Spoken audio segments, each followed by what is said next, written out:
Good morning. Good morning and welcome to everyone and hello everyone. First of all, I would like to thank you all for taking out time and being here today. My name is Professor L.S. Sharma and I'm the head of Department of Management, Mizoram University. At the very outset, I would like to welcome the head of the institute, our Honorable Vice Chancellor Sir, Professor K.R.S. Sambasiva Rao in this program. I also welcome our speaker, Professor Samir Verma, Professor of Information Science, Information System from San Francisco State University. I also welcome my colleague, Dr. Amit Kumar Singh, my faculty members from our department, colleagues from the university, and other colleagues as well as students of the department. I also welcome all the participants to this webinar. And I also once again would like to thank you all for taking out your time and to attend this webinar. Today, we are presenting our webinar entitled Sustainable IT in Rural and Remote Environments. And this will be presented by Professor Samir Verma. Professor Verma's area of expertise is on the diffusion and adoption of innovative technologies. He is also currently working in several projects related to open source software, sustainable IT in rural and remote environments. Prior to joining into academics, Professor Verma has also the experience of working in companies as a consultant in the areas of content analysis, management, and supply chain systems. Professor Verma is also on several advisory boards at international level, and he is also one of the founders of initiative at San Francisco State for the program One Laptop Per Child at San Francisco Community.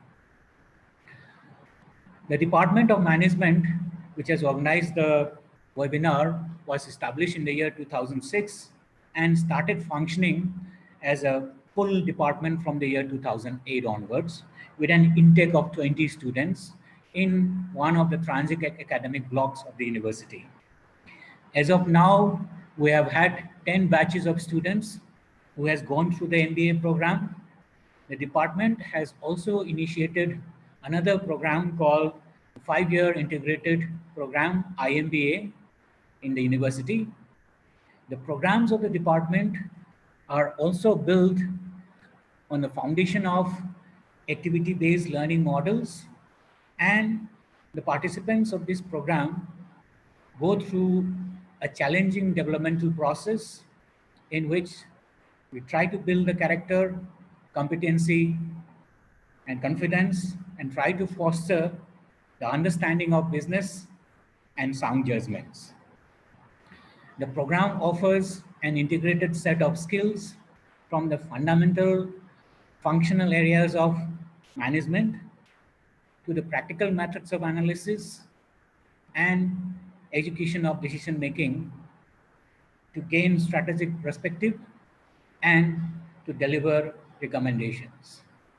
The department offers specialization in 4 disciplines in the core areas of marketing, finance, human resource, and small business and entrepreneurship development. Some of our notable placements from the department are in the organizations in parts of India like Taj Lands End in Mumbai, Muthoot Finance, Nestle India, ITC, Vodafone, some of the academic organizations like NIT, Axis Bank, HDFC, and so on.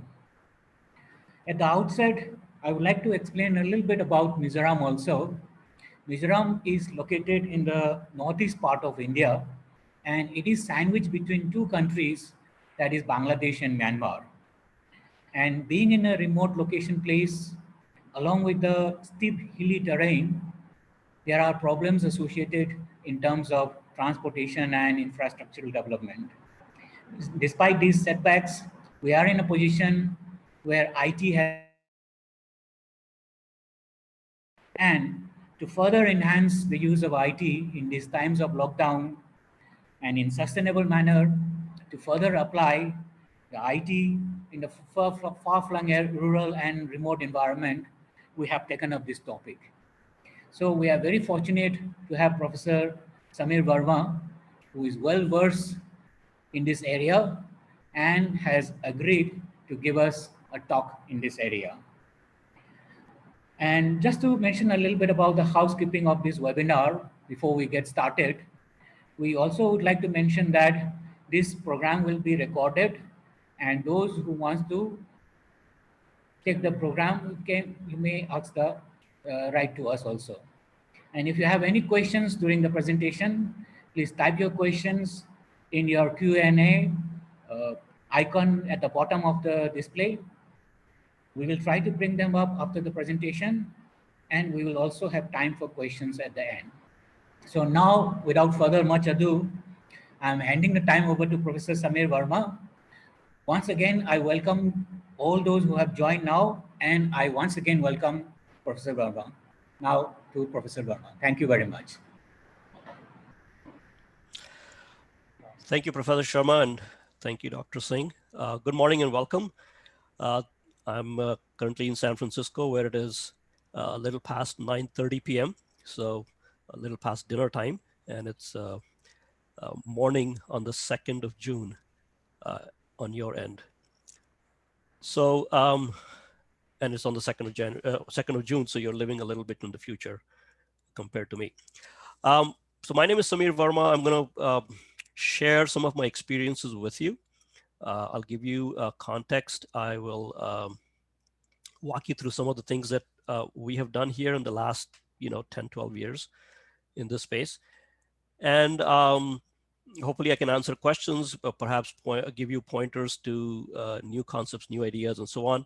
So I'm going to start sharing my screen so you can see my desktop, and then we'll go from there.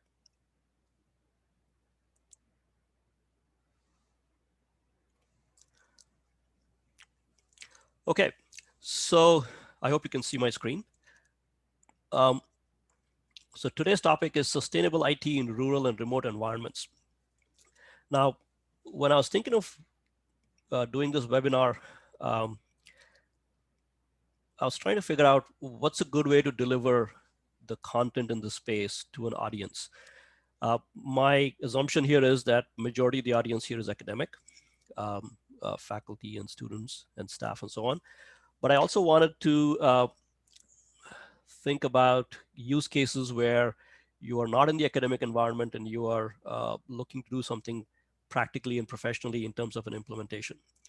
So this will be a combination of a little bit of the experiences that we've had in the field, and also well supported by the kinds of frameworks we typically see in academia. So I'll try to do a balance of the two, and of course, send us your questions so we can address the issues that pop up on your end. And I believe we are doing the question and answer at the end, correct? Okay, so unless I hear otherwise from the organizers, I'll stick to that format.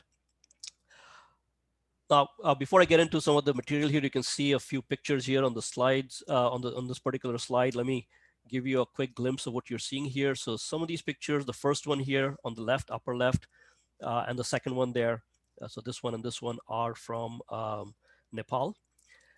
This, I believe, is from West Africa, Mali, if I'm not mistaken. This is from Gaza. This here, I believe, is from Kenya. This is from Peru. I believe this is also from Peru. And I believe from Nigeria. But anyway, so the pictures you see here are from all around the world, and you will see something common here, that the children are sitting in front of a laptop that looks like a toy. It looks like a child's toy, green in color. And so that's kind of where the beginning of this topic happens for me. So let me give you an introduction.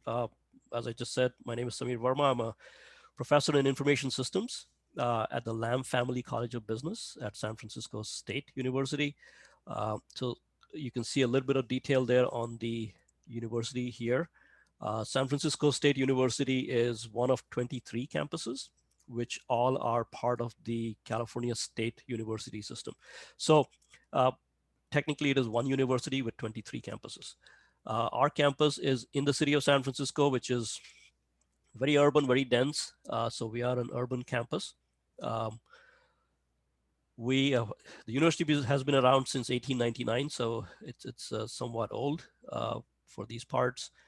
The student population it's approximately 29,000 students. It fluctuates between 29 and 31,000 students. And we have some on-campus housing, but majority of our students are, they travel during the day, come to school, study, and then they go back home. I've been at San Francisco State for a little over 20 years. So I started in the 99-2000 academic year. So it's been a while in the information systems department, and I've gone through the whole process of, coming in as new faculty with my research, and then over 5 to 7 years, your research field changes. And so in some ways, I've sort of fallen into this space, and I'll discuss that a little bit with you because it's relevant. Why such an odd topic? Why such a strange topic, which in my opinion is not mainstream when it comes to things like MIS. My areas of interest, access to information. I think that's very crucial. I do some work in remote networks, sometimes also called edge networks. I'll talk about that a little bit later. I've done a lot of research on free and open source software. I've also worked with open source software projects. I have served on the board of directors of some of these nonprofits that support open source software, free and open source software. So quite a long association with this concept. I actually started working with free and open source as a user when I was in graduate school back in the mid 90s. And I realized that, beyond just the value of software, there are some interesting philosophical issues here. So that became an area of research, and I pursued a fair bit of work there. Related to that is digital commons, which basically takes the concept of free and open source software, but extends it to the concept of anything that's digital. So, it's not just software, it's not just code. It can be music, it can be movies, it can be audio, video, it can be photographs. Essentially the same concept, but applied to all kinds of things in the digital commons.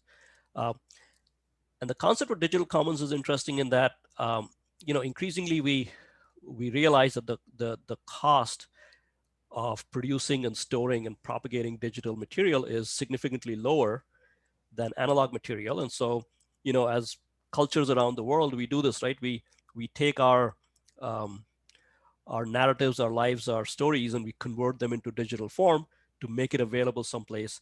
And so therefore, it is also important to make sure that these stories, right, these windows into our lives, into our societies and cultures, should be in a format where, 20 years from now, you should not say, oh dear, we used a proprietary format, and guess what? All the movies are now locked and we can't actually watch those.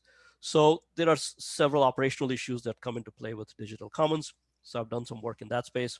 And then the last item you see there is open data, which has to do with the availability of data, typically from government agencies, city, state, federal in our case, central in your case, where the data sets are generated by the government based on the activities that the government has. And therefore, this data should be made freely available in a manner where we can do useful, productive things with this data to encourage civic engagement, to encourage people to be involved in, sort of the daily machinery of government. And also, of course, demand transparency and accountability and those kinds of things. So open data, apart from its mechanics of how it works, also has some interesting philosophical underpinnings.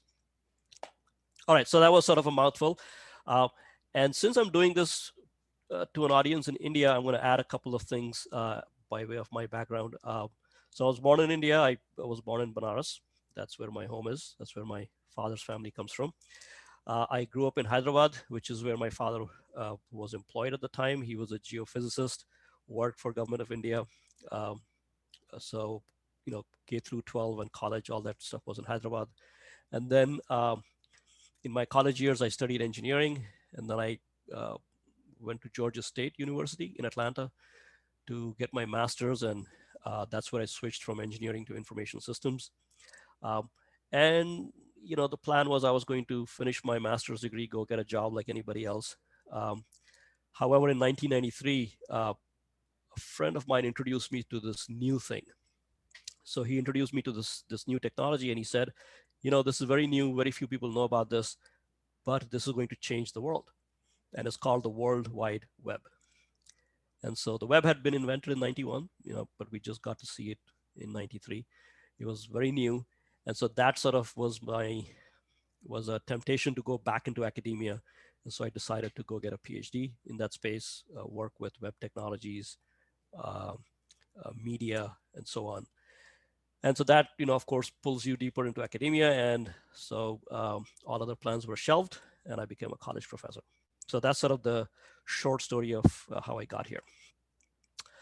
All right, let me quickly check to see if I have any messages here. No, okay.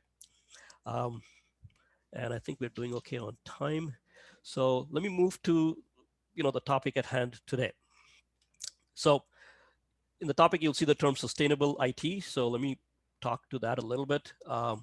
In the field of accounting and some other related, fields in management, we often talk about sustainability.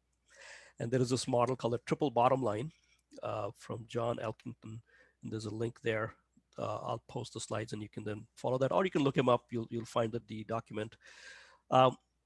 Essentially, the concept of these three areas that we have to focus when we talk about sustainability. So it's not just about the money in terms of what it costs to implement something, in our case, IT.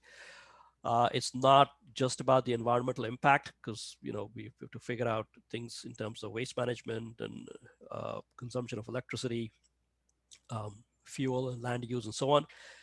But also, most importantly, the social aspect, which is when we produce these things, whether it is a technology platform or a a digital publication, excuse me, approach, are we addressing the social issue? Are we being fair to the people involved? Is it driven by equity, quality, and those kinds of sentiments?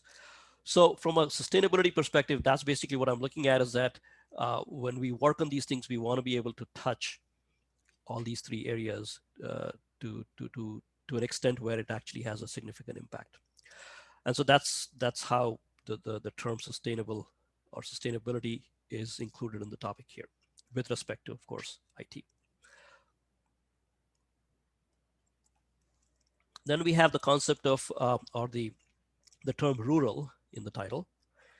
And this, of course, has to do with a geographic area that's typically outside of towns and cities, often just defined as sort of a blanket thing that says it's any population that's not within an urban area, right? So whatever is not urban is considered rural.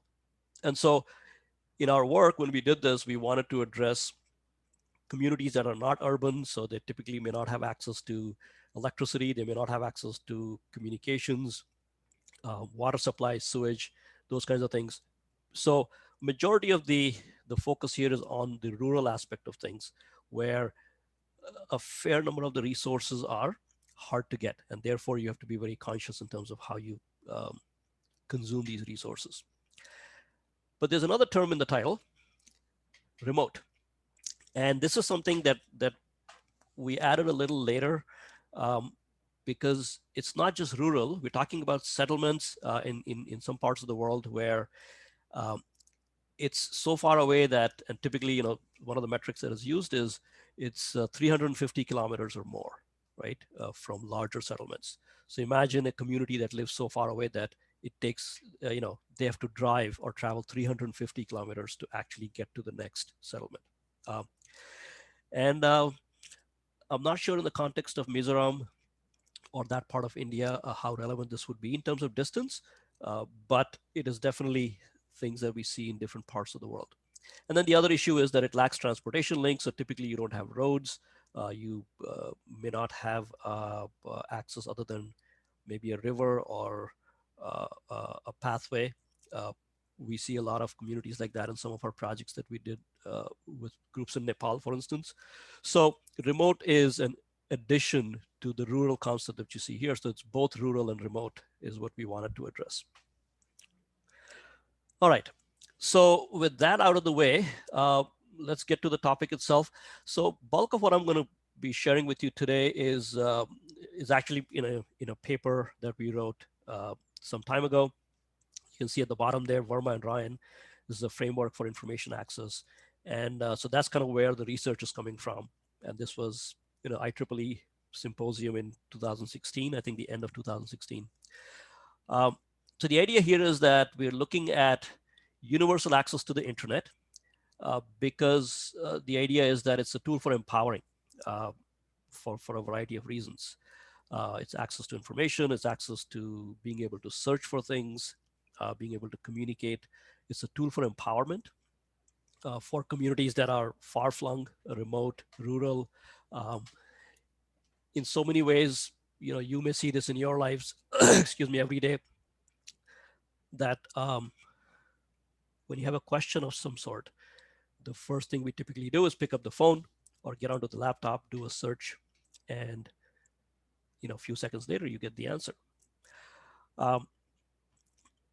If you don't have access to the internet, you cannot get that answer. It will be very difficult to figure out where that answer will come from, right?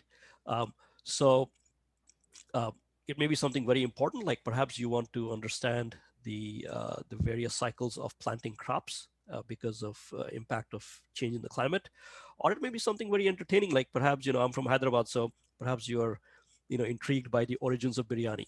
Where did that come from? But in any case, if you have access to the internet, in a few seconds you get the answer. If you don't have access to the internet, obviously you're not going to have access to that information.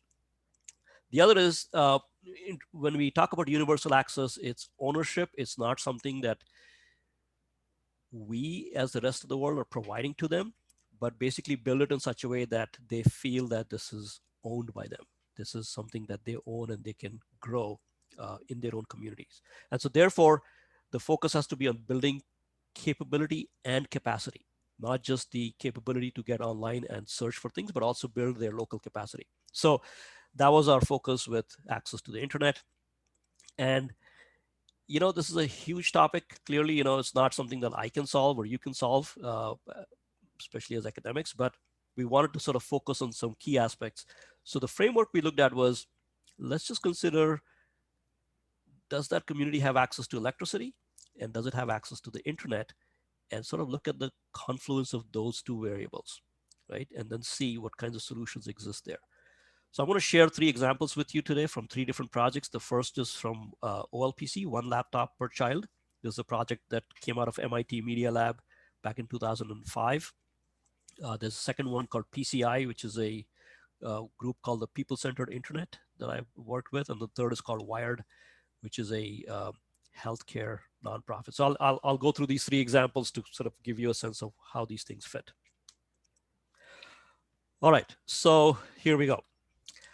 So background-wise, and this is coming from our paper, but then I have to go back and update some of the numbers here. So when we talk about access to information,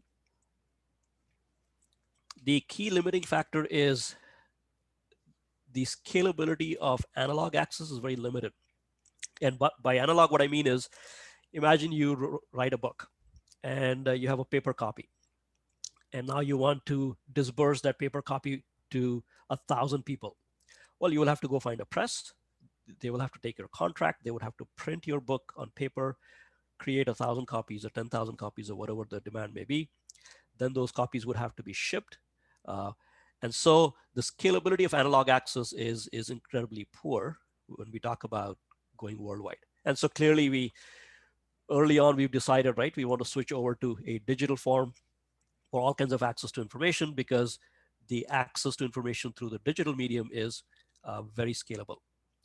So having said that, when we look at the stats today, as of, I think, end of last year, or beginning of this year, 58.7% of the world's population is on the internet. So close to 60%, which of course means that 40% of the world is not on the internet. They are not on the internet. They don't have access to information that we do. They cannot look up things.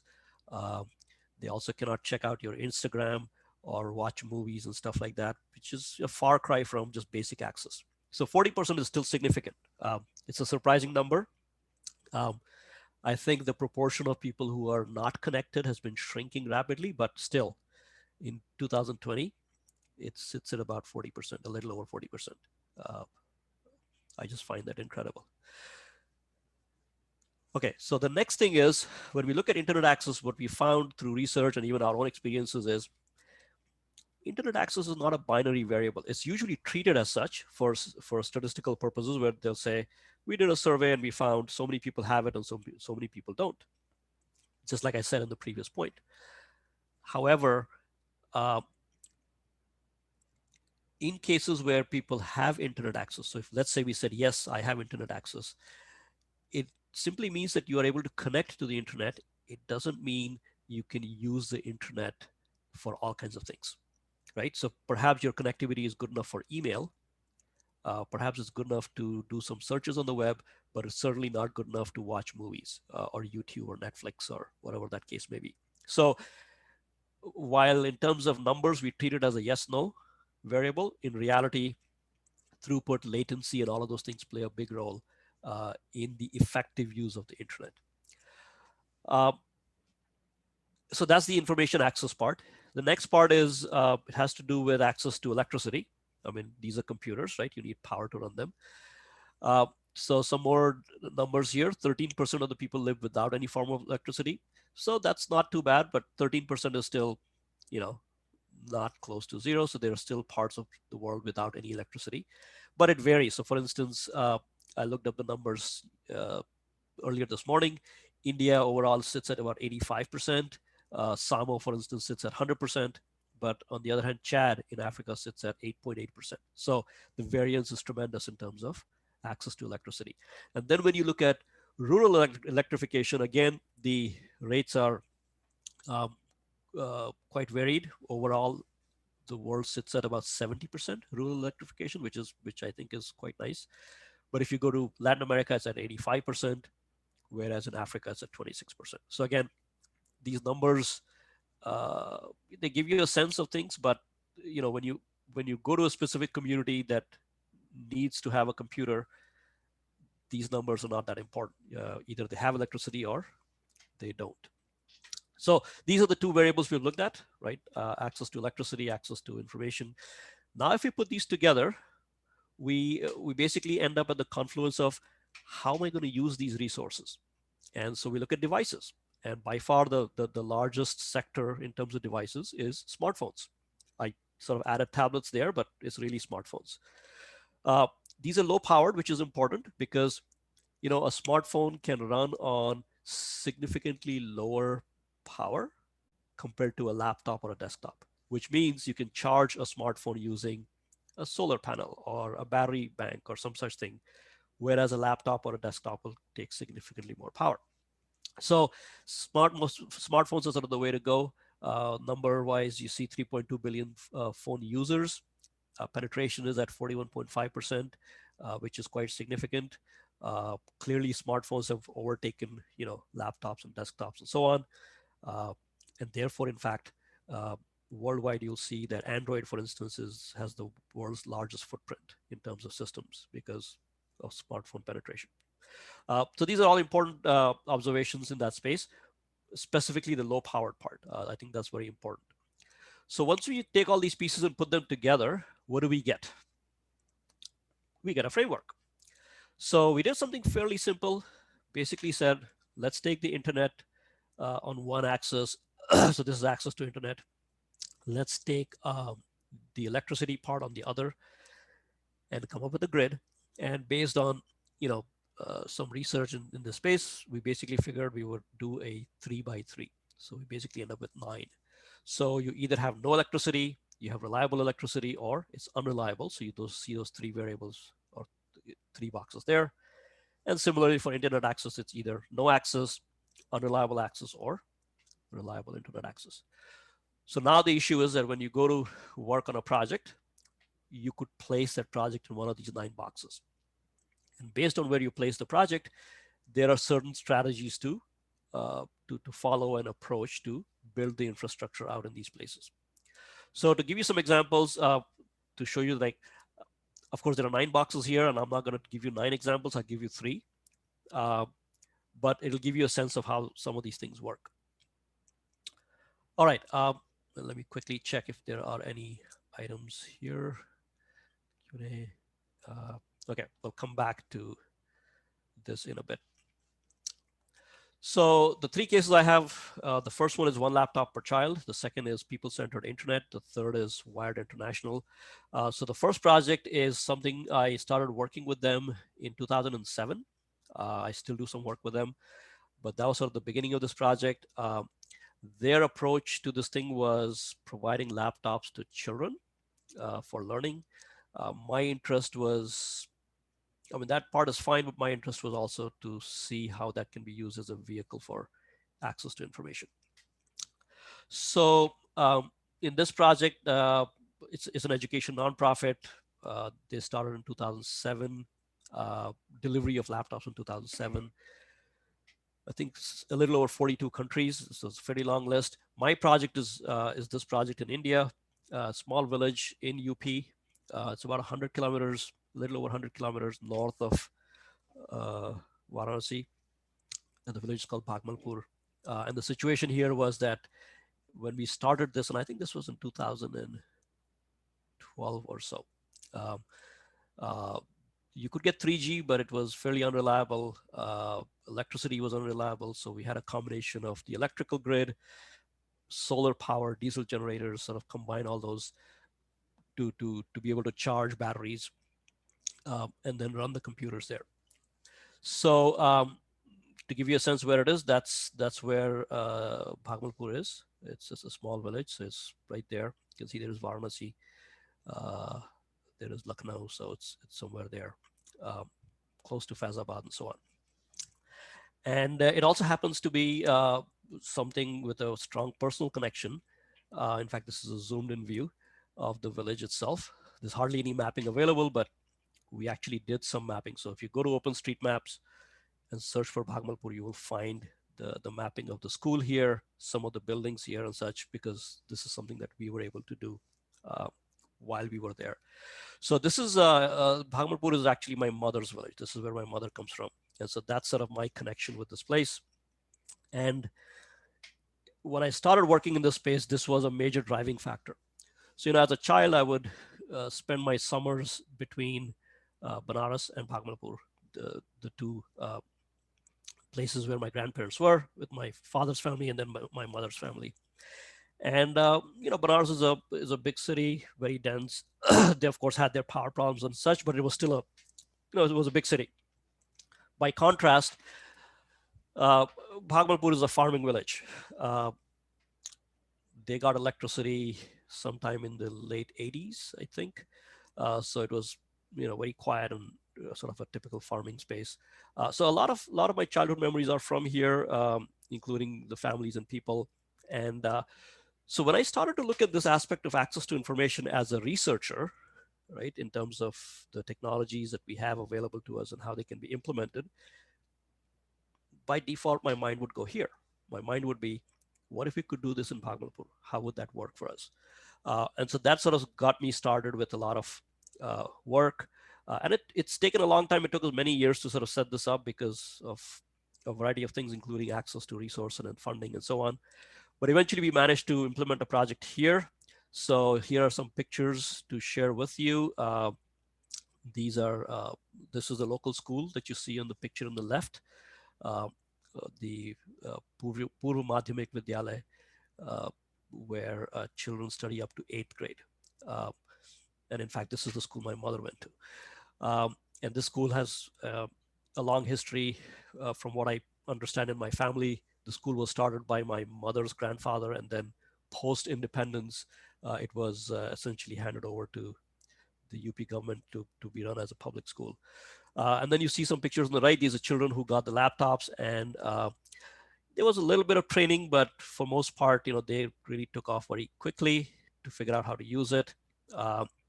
You'll see in the picture on the lower right, there are these two kids who are watching a TED talk. And so how do you get TED in the middle of nowhere with no electricity and no internet access? And so that was, in fact, one of our learning experiences, is like, how do we provide access to information? So what we did was we decided to build a server. So basically, if you think of how the internet works, you have content services around the world. And then let's say my content server is in San Francisco, but I would like to provide you access to that content in Singapore. Then I would essentially create a mirror of my server in Singapore so that the content gets mirrored to a location very close to Singapore or in Singapore, and the local access becomes very quick. So in some ways, we leveraged the mirroring technology, and we created a server that we could run at the village, right, in Bhagbapur. Now, this is not a traditional server. You'll see the picture on the left side. That's what the box looks like. Those are car keys. So it's a very small unit. In fact, you can put it in a backpack and easily carry it with you. The power consumption on this is very low. From what I recall, I think the power consumption on this was somewhere about 4 to 5 watts. So it was possible to, in fact, run this device on a battery backup. And we would be able to run it for 12 to 14 hours. So we would put a server here. It has its own Wi-Fi, so it sort of acts as its own base unit, base station. And then what we did was we would put content on this device that was relevant for education. So we were able to, and this took a while, but we were able to figure out how to take content, for instance, a clone of Wikipedia in English and Hindi, a clone of TED, a clone of Khan Academy, OpenStreetMaps, Project Gutenberg. We even created our own book server called Pathagar, which allows you to create like an offline digital library of the books you would want in there. So the idea here was we actually put a 1 terabyte hard drive inside this little unit. The content, from what I recall, took about 700 plus gigs of space. But you can think of it as an offline mirror, as in it's not connected to the internet. It's available in Bhagbapur. It has a radius of about 300 feet or so. But if you're within those 300 feet of Wi-Fi and you have a laptop or a phone or some other device, you have access to all of this. And so this took some time to set up, and this became one of our experiments to see what do people do with it. We did some work in terms of interviewing the community to see, what the children would do with the laptops, what impact it has. We also looked at usage on the server to see, and it was anonymized and de-identified, so there was no identifier about who was using it, but we could see, for instance, from the analytics, what were some of the popular things and what time of day was popular. And we also were able to implement some technologies that would, for instance, I think after 10 p.m., the server would go to sleep to conserve power, and then it would wake up again at 6 a.m. and then, provide access through the rest of the day. So this ran for a few years. We did a bunch of upgrades to this, and it was quite interesting. Not everything works, as in there were some failures. The hardest part was if something failed, nobody locally had enough technology know-how to go and fix it. So we would have to find students in universities close by who were willing to travel for, maybe 2 hours or so and go fix things, stay there for a day or two, and then come back. So it wasn't foolproof, but while it worked, it was quite interesting to see that these children had access to information. And this is at a time when 3G access was barely there. So it was 2G, 3G, but it was also very expensive. So you couldn't simply go online and look up whatever you wanted. So we ran this project for a few years. This was the India experience. And one of my colleagues who helped implement this, he still lives in India, and he's done a whole bunch of other projects in India. The picture you see here is one of his projects in Ladakh, where that unit is a solar-powered content server. So what I showed you here, basically the same thing, but it's 100% solar powered, completely off the grid in Ladakh, running off of that solar panel. And he's written a lot of details. When I post the slides, you can check it out, but I'll quickly show you the things he has combined. So this is from 2016, and he's done some other work since then. So this is his work here in terms of setting up things, how much it costs, how much time it takes, and so on. So some very interesting details he has here. So if anybody's interested, he would be a great contact to look up to get details, especially because he has the experience of doing this locally in India, buying things like batteries and routers and so on. Let's see. So that's Anish's work, and he's still sort of working on projects in other parts of India as well. I think he's done some projects in Rajasthan and Madhya Pradesh and Himachal. So those are some of the places he's done projects. All right. So that was sort of in a nutshell the project we did in India. The next project I have for you is quite different. This is with an agency called Wired International. So Wired International is a health information nonprofit. This was actually started by a professor on our campus back in 1997. And the idea here was, it's a similar situation, but in this case, we are not targeting children and access to learning. We are looking at people who are in the community who provide social, support for health issues. And the idea was, one, how do we provide information, health-related information to them? And two, how do we train them and give them enough so that they can support their communities in case they don't have access to a doctor and so on. So I now serve on the board of directors of Wired, and I've been doing that for a few years, and I actively build things for them. This particular project I worked on was with another project called Project Amazonas, which is a project in Peru. They provide a boat that goes down the Amazon River for all kinds of social and health and economic support for the communities along the Amazon. And so we teamed up with them. Quickly give you a peek into Wired. This is Wired International. So some of the pictures here in terms of what we do, a fairly long history now, over 20 years of working on this. So in this particular project, the requirements were different in terms of what we had to build. So to give you a sense, this is Peru. So in South America, on the western side of the continent, there you can see Peru, and there's their capital of Lima right there. And then as you go into the eastern side is where you interface with Brazil, and the Amazon sort of goes across.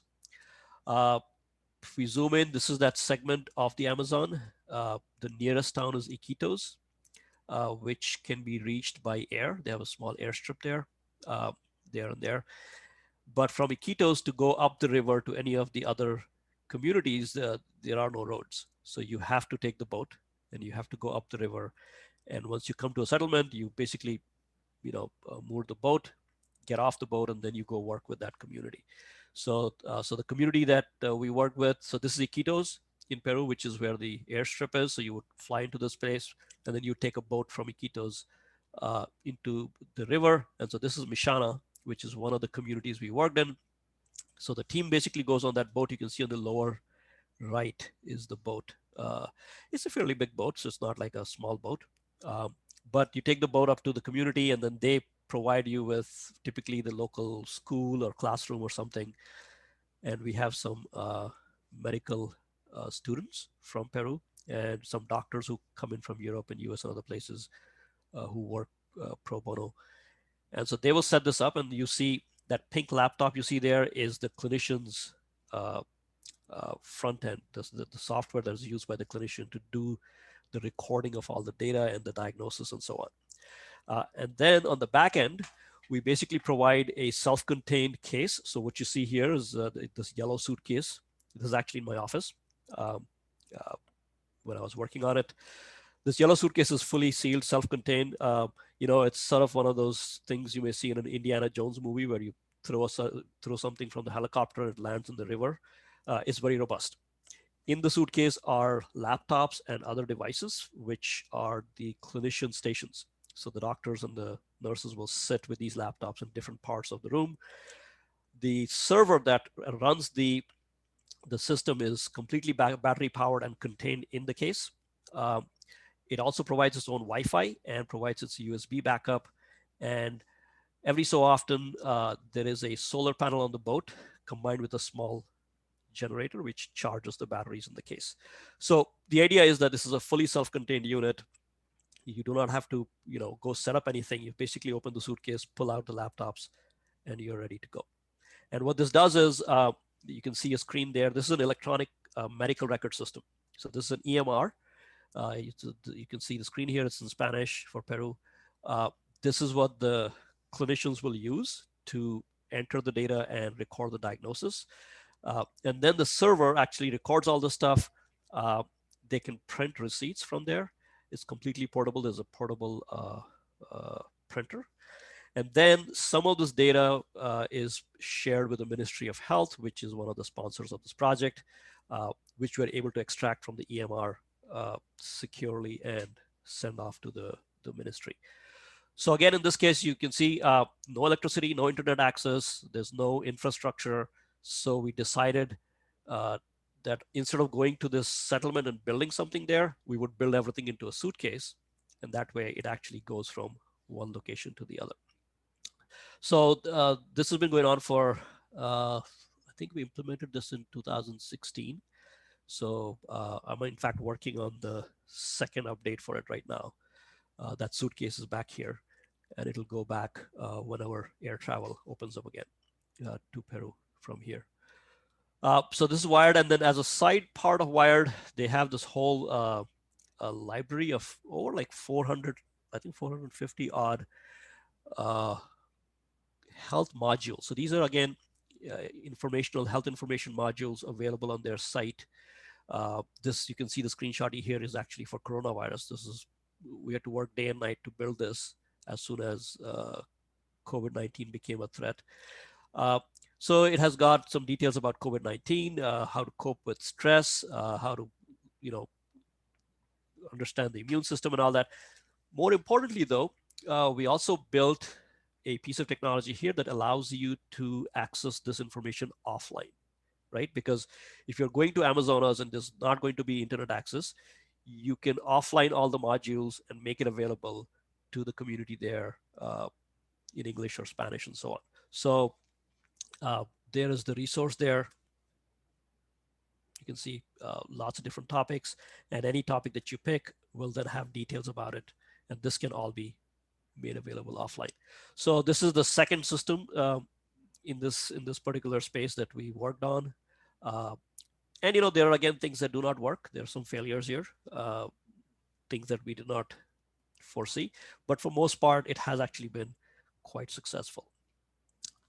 So that was the second project. Let's see how are we doing on time. The third project I have for you here is with a group called People-Centered Internet. This is also a nonprofit.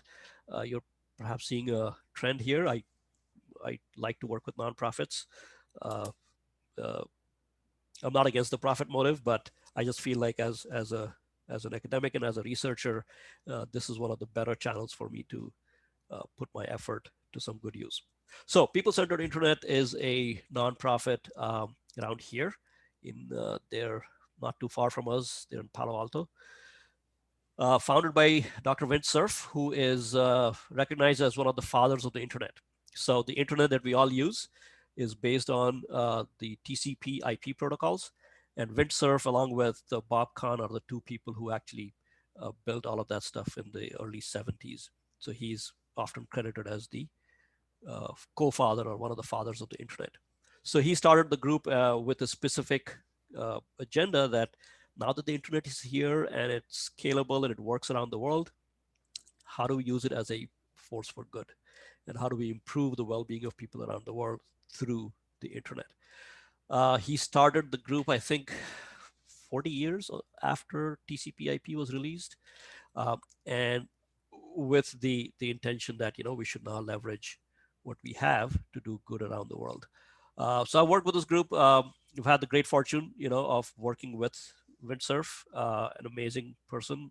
Wind is now in his, I think he's 75 or 76 years old. Amazing amount of energy and focus. And I would say personally, for a man of his stature, he doesn't hesitate to roll up his sleeves and start working on things whenever he gets the opportunity. So an absolute pleasure to work with this group.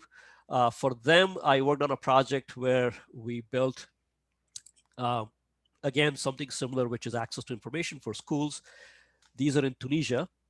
And you'll see I say undisclosed locations because we were not told where these would be for some issues of privacy. For the schools where they wanted this information system to be, they didn't want it to be widely known where these would be because they have a local issue with certain groups of people there that if they find out that these kinds of information resources are available in schools, they will come and destroy it. And so we were not told where these would be deployed. And they wanted something that could be shut down very quickly and you could just put it in your pocket and move it. So we had to build something that was very small. They also did not want any data retention because they didn't want people to get in trouble with any kind of data retention. So we had to build things where the system works but doesn't retain a footprint of who's been using it. And they do have access to electricity, but this requirement of you may have to shut down quickly. You don't have the luxury to log in and issue the shutdown command or whatever. You just have to pull the power and walk away with it. So we had to build it for those requirements. So it's a self-contained unit, also offers offline content. It has its own sort of self-managed Wi-Fi. We did build a portable analytics module in there so we can pull the analytics, but the analytics are encrypted. So if somebody were to pull the USB drive out of it, they would not have access to the data. It is easy to transport. You can kind of see that picture there. This is the Raspberry Pi Zero, very small in size. So it's 66 millimeters by 30 millimeters. You can see the USB plug there. That'll give you a sense of the scale. You'll see there's a micro USB card sticking on the side. And it's interesting, this device here in the US costs $10 on Amazon. So 10 US on Amazon. But when we build everything and we put this in a case, we had to actually fill the case and a whole bunch of other openings with epoxy because we didn't want anybody to be able to plug anything and pull any kind of data out of it or be able to open it to get access to the micro SD. So we actually had to fill it with epoxy before shipping it. So this is for the Tunisia project, and this had a whole library of content. We built something called CARL, Knowledge Acquisition Repositories for Learning. This is also offline. Again, you'll see similar. It has Wikipedia, Khan Academy, TED, health resources. They wanted us to add the capacity for the teachers to add local content, which we did in the software, but they never used it. They simply wanted to use it in offline mode, but never really created their own content. So that was sort of a failure of that project. I think they needed a lot more training. But other than that, the materials were actually used quite well. So that's the third project there. And now coming back to our framework here, so that's kind of where these three projects sit. The first one laptop per child, is here. We have unreliable internet access and unreliable electrical grid. So that sits over here. The wired example in Peru is here. No access to the internet and no electrical grid. And the PCI example, the third one in Tunisia, is here where they do have electricity. They don't want to be on the internet. They want it to be completely offline and don't want to have traces with data going to the ISP. And so we had to build that with no internet access. So you can kind of see where these three things fit. And of course, there are other boxes here. If you look at the lower right box, reliable internet access and reliable grid, that's not a use case of any interest. I mean, that's business as usual.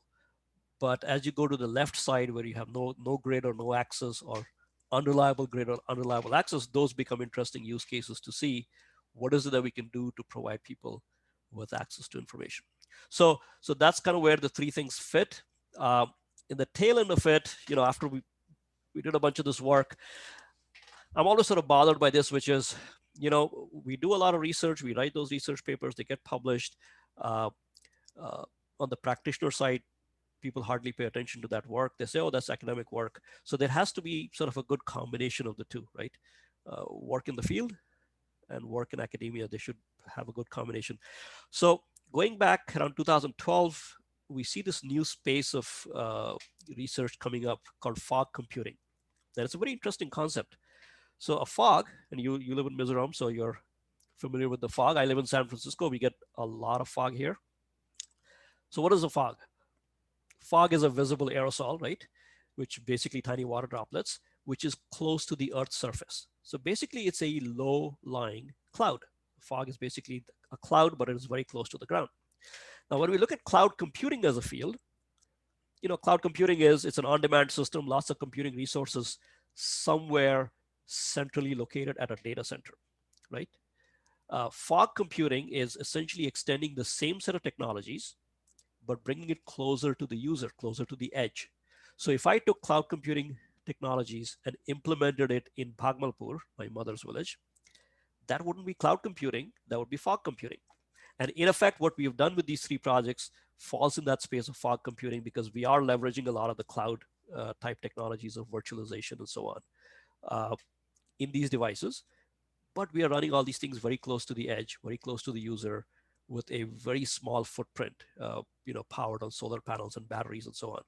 So a very interesting space of research. There's a good article here. I've put that at the bottom there. It's actually part of proceedings that you can find, and makes a good foundation of where this field has come from and where it is going. I think we'll see a lot of this with the advent of IoT in many spaces, and with home automation that we see around here in our homes.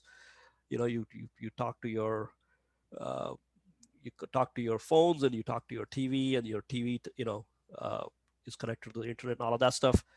Home automation is essentially in many ways fog computing. So there's lots of interesting research space in fog computing. So I figured I would bring that up as a framework. And so in conclusion, in terms of wrapping all this stuff, when we begin with a specific use case of providing sustainable IT infrastructure in these places, the two things that we look at is what is the picture with electricity, and what is the access to internet looking like? Is it there? Is it somewhat there? Is it not there? And based on the combination of those two, as I showed you here in this grid, based on that combination, we would then figure out what's a good approach to set up the infrastructure, whether it is self-contained in a suitcase, or is it installed at the local school. And then we would also look at content delivery, whether it's completely offline, it's hybrid online, offline. We've also learned to focus on off-the-shelf equipment, so nothing custom, just buy things that are available online easily, preferably locally, so that you don't have to ship equipment from somewhere else. And for content, we typically focus on commons licensing. So you'll see, like in here, Wikipedia, Khan Academy, TED, these are all available under a reshareable commons license. So we're not, violating some proprietary license, and we are not required to give them a fee. So that allows us to scale this up in many locations as well. So those are some of the guidelines that I would share with you. In closing, I would say most important, in my opinion, is, all that technology is great. Don't forget to involve the community. Always reach out to the people where you're doing this. System analytics are fine, but if you're looking at log files to figure out what the system is like, it gives you an incomplete picture. Be sure to go talk to the families, get a good sense of the community, know local people, get them to be an advocate, and also get them to be owners of this, because once you set it up, you want them to own it, and you want them to sort of make it grow. And so here I have another reference for you. This is a project we did in Jamaica with 1 laptop per child. And we saw the importance of sort of working with the community there. So those are glimpses into the 3 projects that I have among some of the other ones we've done. I figured they sort of suit the narrative of what we were doing here.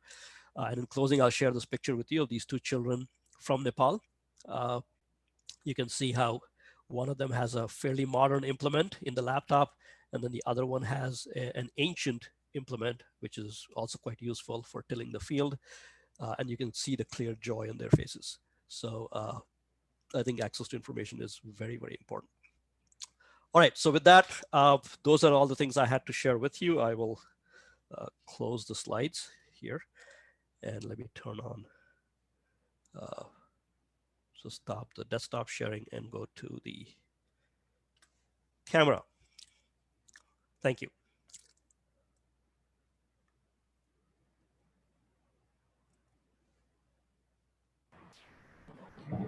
Video.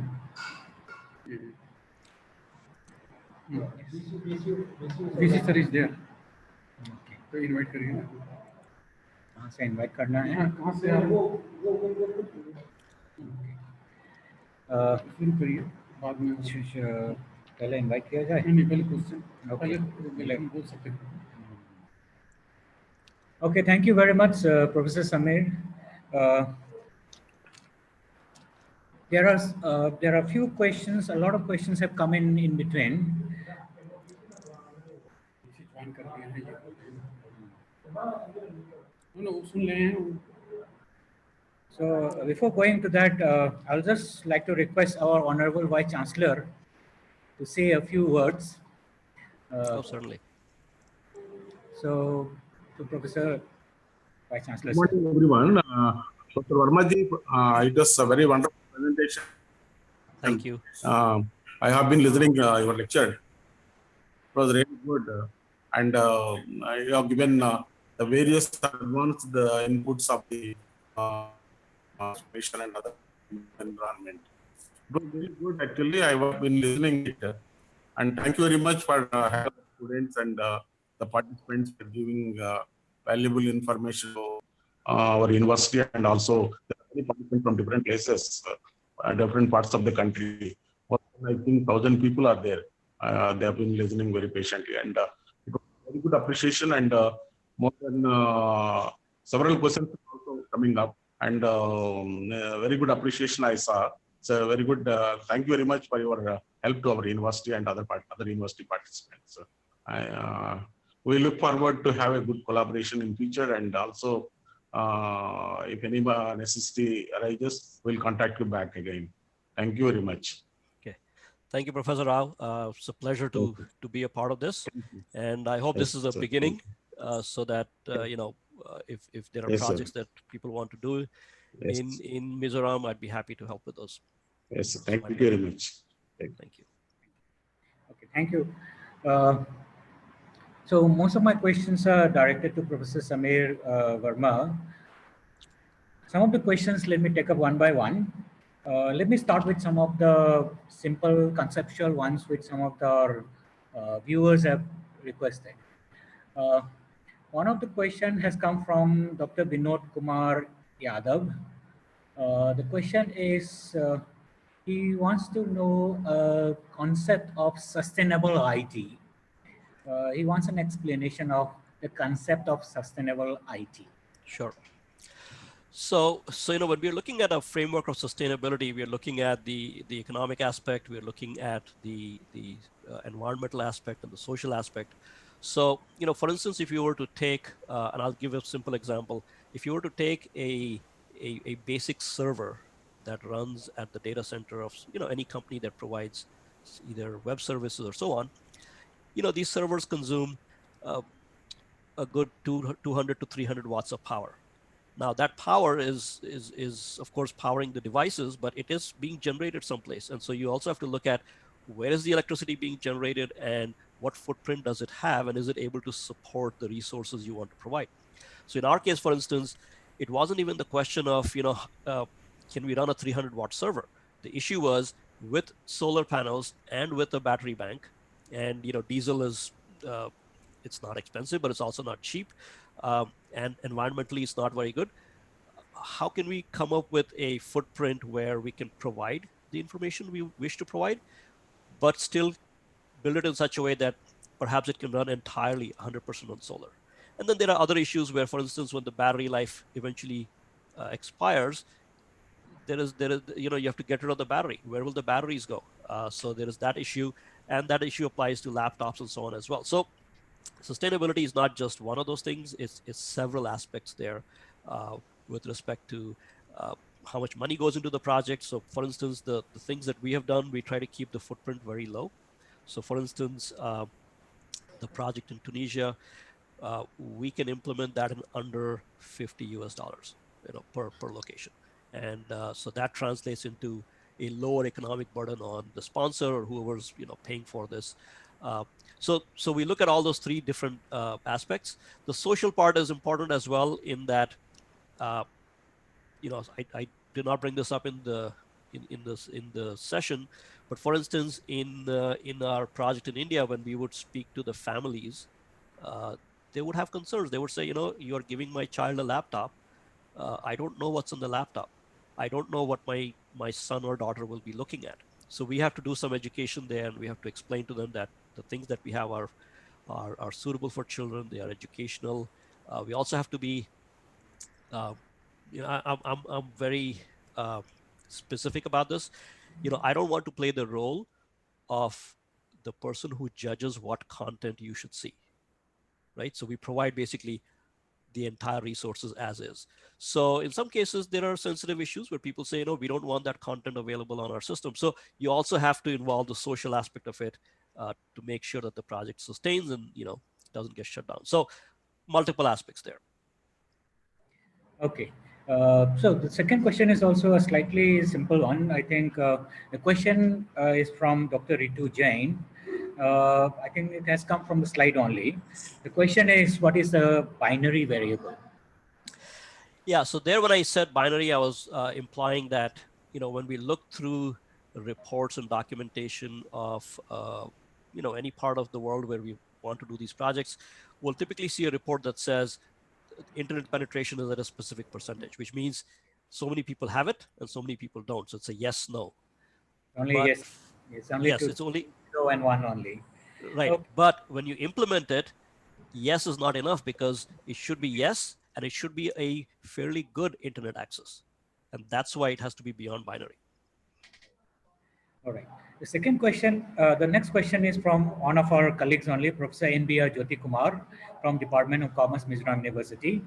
The question is related to digital divide in India. So how do we bridge the gap, or what we call as bridge the digital divide? Right. So, there are several aspects, and I would say a lot of this, I would say majority of my opinion here is formed by what we have seen in the field. And of course, some research that goes into the space as well. But, digital divide is one of the ways to address it, at least as a beginning, is access to information, right? So there has to be access to information which is affordable for the local community. So for instance, I cannot build this infrastructure and say, okay, now you go buy a phone and use it because, that is on you. So you also have to pay attention to whether they can afford to have access to these devices. So we try to work with technologies that are incredibly inexpensive and can be replicated locally. The other issue is, once you have access to information, what do people do with it? And that's a harder issue to solve, which is, what we found was when children have access to information, they tend to learn very quickly. In any culture, you will see that children have fewer inhibitions. As grown-ups, we have a lot of inhibitions. Children have very few inhibitions. They learn very fast. So I have specific information, examples in my mother's village in Bhagalpur, where this child who was, very young when he got the laptop, studied, enjoyed using the information, and was encouraged to finish high school, go to college, and then, further his career. And so there are these long-term sort of second order effects we see, but they don't happen in 6 months. They will take a few years. So I think you have to begin with that concept of access to information, and it should be available, to people across the board, so they can figure out what to do with it. Thank you. Thank you.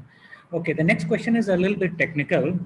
The question is relating to the sustainable measures that has been taken place in the rural area, in the rural access for the internet access. Okay, the question is, if internet access, the system breaks down, how do you deal with it, and who are the people to fix it, and what are the costs involved, and so on? Okay, so that's an excellent question. And in our experience, we've failed several times because we did not factor in that forethought that what happens when it breaks. So we basically said, well, when it breaks, we'll find somebody to fix it. In some instances, we were able to find somebody locally, to train them quickly, to fix things. I remember I would have to be on the phone, late at night, literally telling the other person on the phone what to type in the command line to restart the server and so on. That's not sustainable. So we have switched from some of those approaches to things where some of these systems are designed to be self-healing. So if they start to fail, they will in fact self-correct. In some cases, we build it in such a way that you can swap parts out without any technical knowledge. You literally pull one part out, plug in the other. So we'll mail it to you and you just swap the parts. So there are some approaches there that you can do to minimize that.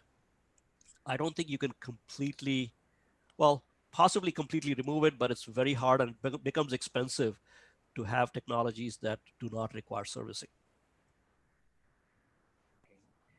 Thank you again. I'll just take one more last question. The question is, can we rely on technology on mobiles just to reach to the remotest part of our region, especially for education in current crisis? So this is one of the anonymous questions which has come through. Okay. So, it's an interesting question. So from a technology perspective, let's say you take a smartphone today. Your smartphone will have Bluetooth, Wi-Fi, and 4G, right? So typically those are the three you will see on a smartphone. Now, when you talk about 4G, you're relying on a 4G provider to provide you with connectivity and throughput. So there has to be enough throughput for you to download information and read it and watch videos and so on. In areas where the connectivity is poor or it fails, and there are several places where this will not work, we are trying to bypass that by basically saying, if you cannot get to Wikipedia, we will bring Wikipedia to you, which is what we are doing, right? So what we do is we are building a inexpensive unit that works on Wi-Fi and essentially gives you a clone of Wikipedia next to where you live. So is that a solution in the long run? No. In the long run, everybody should get connectivity around the world. But in the short term, I don't know, maybe for 5 years, maybe for 3 years, maybe for 10 years, we don't have to wait for the technology to happen. We can actually provide that to you now. And for a very, very low cost, relatively speaking. And so that has been our interest, which is this is not a long-term solution, but it addresses the issues now. Okay, so with this, I'd like to thank you, Professor Verma. Now I'd like to hand over to my colleague, to Dr. Amit Kumar Singh, to say a few words. Honorable Vice Chancellor, Mizoram University, Professor K.R.S. Sambhasio Rao, sir. Respected Professor Samir Verma ji, San Francisco State University, USA. Our HOD, Professor Sharma, sir, and esteemed participants. I feel proud and privileged to propose a formal vote of thanks on this great occasion of international webinar related to the sustainable IT and its use in the rural and remote environments. Taking this opportunity, first and foremost, I am highly thankful to our Honorable Vice Chancellor, Professor K.R.S. Sambhasio Rao, who has initiated a large number of innovative activities, and his dynamic guidance and leadership, University is achieving a lot of milestones. And this webinar is one of them. So, sir, we are so thankful to you, and especially for your encouragement, continuous monitoring, and guidance for organizing this webinar.